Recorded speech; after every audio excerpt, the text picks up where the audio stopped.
దర్పల్లి మండలం హొన్నాజ్పేట గ్రామంలో గురువారం సర్పంచ్ మద్దికుంట అశ్వవ్వ ఆధ్వర్యంలో గ్రామ పంచాయతీ ఆవరణంలో గ్రామ సభ నిర్వహించారు. కార్యక్రమానికి ముఖ్య అతిథిగా జిల్లా అధికారి శ్రీలత, ఎంపీడీఓ లక్ష్మారెడ్డి హాజరయ్యారు.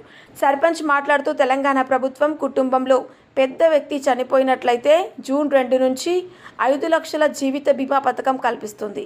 గ్రామ ప్రజల సమస్యలను అడిగి తెలుసుకొని గ్రామంలో చేపట్టవలసిన పలు అభివృద్ధి పనులపై ప్రజల అభిప్రాయాలను స్వీకరించారు. గ్రామంలోని జమా ఖర్చులను పంచాయతీ కార్యదర్శి గంగాధర్ గ్రామ ప్రజలకు చదివి వినిపించారు.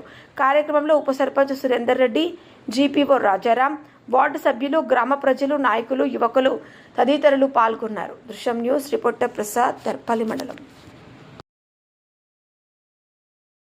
మీకు ఏది నిధులు వచ్చినా, మీకు ఏ బెనిఫిట్స్ వచ్చినా కానీ మొత్తం మీకు తెలియజేసుకోవాలమ్మా.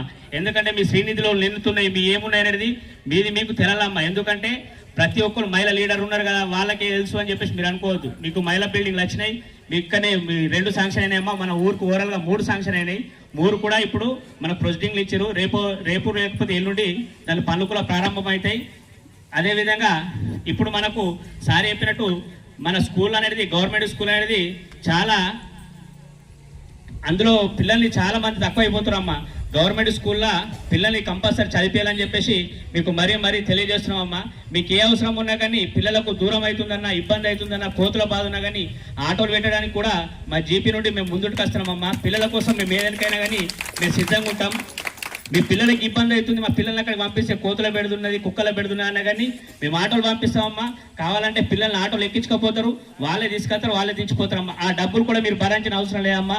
మా జీపీ నుంచి, సర్పంచ్ గారి చేతుల నుంచి మేమే ఇస్తామని చెప్పేసి కూడా మీకు తెలియజేస్తున్నామమ్మా.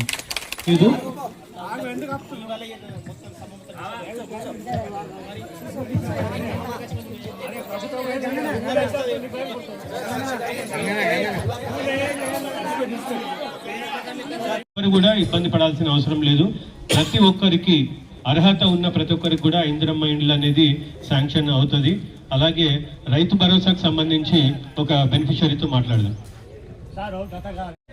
ఇక్కడ మిషన్ భగీరథ నుంచి ప్రాబ్లం ఉందా, లేకపోతే లోకల్ సోర్సెస్ ఏమన్నా డ్రిల్ చేయాల్సి వస్తుందా చూద్దాము. అది కూడా చూసి వీళ్ళంత తొందరగా మీకు నీటి ఎద్దడి పరిష్కారం కూడా చేస్తాము. ఈ సభ ఇంతటితో ముగిసిందని తెలుస్తున్నాము. థ్యాంక్ యూ అందరికీ.